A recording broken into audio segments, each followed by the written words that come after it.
Whiteboard videos may look like they're just made by an artist drawing at superhuman speed, but there's actually a bit more involved. Here's a quick walkthrough of how we produce videos at Whiteboard Geeks.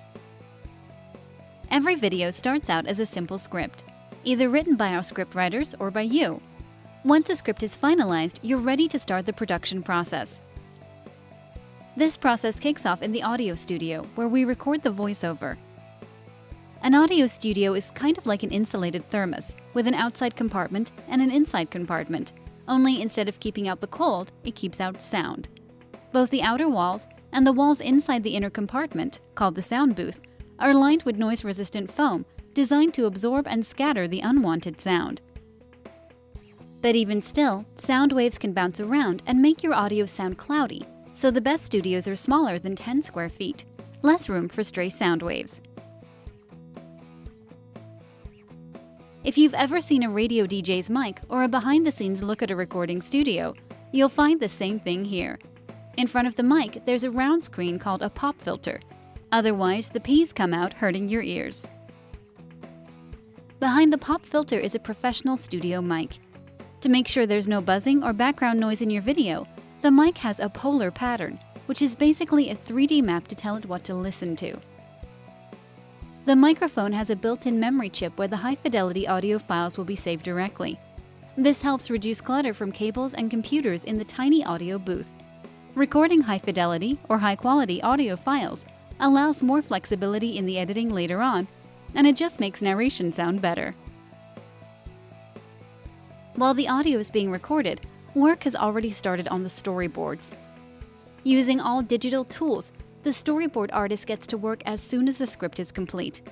Storyboarding is the most time-consuming part of making your whiteboard video, because the artist has to imagine unique images for every part of the script. First, the artist will break the script into different sections called frames. Then, using a Wacom tablet and Adobe Photoshop, the same tools that are used by studios like Pixar and Disney, they'll sketch out pictures to go with each chunk of text. Pro tip: videos get boring if the artist has big breaks in between drawings, so we make sure to have plenty of images. Now, there's a reason for using these high-tech tools, just like the Hollywood studios do.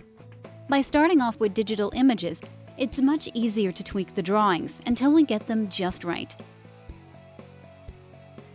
Once the storyboards are finished, they're put into a Word document or PowerPoint file and made to look like a high-res digital comic book, then sent to you for review. The last step for storyboarding is to add numbers. Each image in a scene gets a number, so you can see exactly what order they'll be drawn in. Once you OK the storyboards, it's time to get recording. Let's head to the video recording studio. The video recording studio is centered around a large drawing table with a whiteboard mounted to it at a 35-degree angle. The position and orientation of the drawing table are important to make sure that the artist doesn't block the view from the camera with their body as they work. For all our recording, we use a Canon Rebel T3i camera mounted directly above the drawing table, perpendicular to the whiteboard.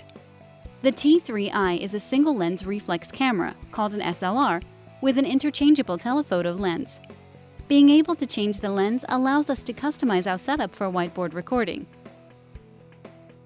We use a lens set at a 55mm focal length because this most closely mimics the human eye and minimizes distracting lens distortion, which can cause the drawings to look warped.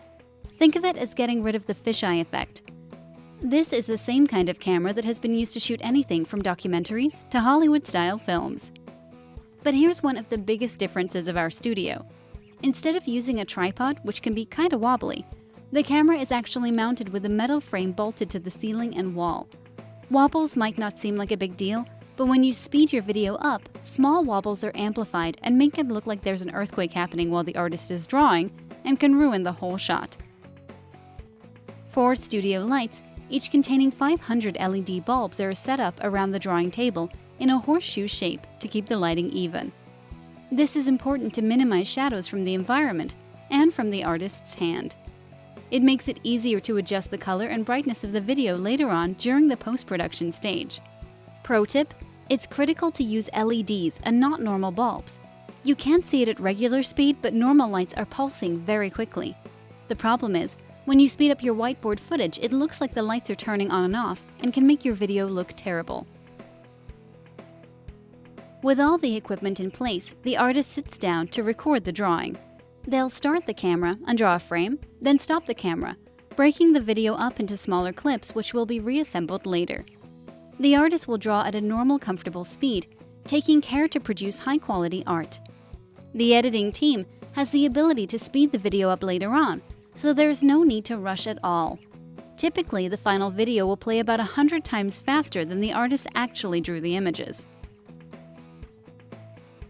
When finished, the artist passes the video files to the editing team on a mini flash stick and turns off all the equipment. As soon as the artist delivers the video files to the editing room, the post-production team uploads them onto our $10,000 Mac Pro computer, specially designed for video production. There, they'll be imported into Final Cut Pro, the same software used to edit your favorite Hollywood films, along with the audio files from the voiceover studio. Using professional editing tools makes a huge difference in the final outcome of the video. Not only does the Mac Pro run the software used to edit the video together, it also powers software which converts all the clips into a single, high-resolution image file. We call this rendering. This takes massive amounts of computing power to render a video, and the Mac Pro can finish a rendering much faster than most other computers. First, the editing team reviews the raw video and audio clips. It sounds simple, but you'd be surprised at how much time it can save just being sure the artist didn't forget to record any frames from the storyboard, or, worst of all, misspell something. Once the footage is checked, it gets sped up about 50 times to give the fast drawing effect. Then the audio clips are trimmed to fit in with the drawings. This is where they also add any camera movement animation, like panning, sliding side to side, or zooming in and out. They call this keyframing, and it gives more control over where the viewer focuses. When all the clips are in place, they use Final Cut Pro, the same software used by Legendary Pictures, the producers of films like Interstellar and Jurassic World, to color correct the video.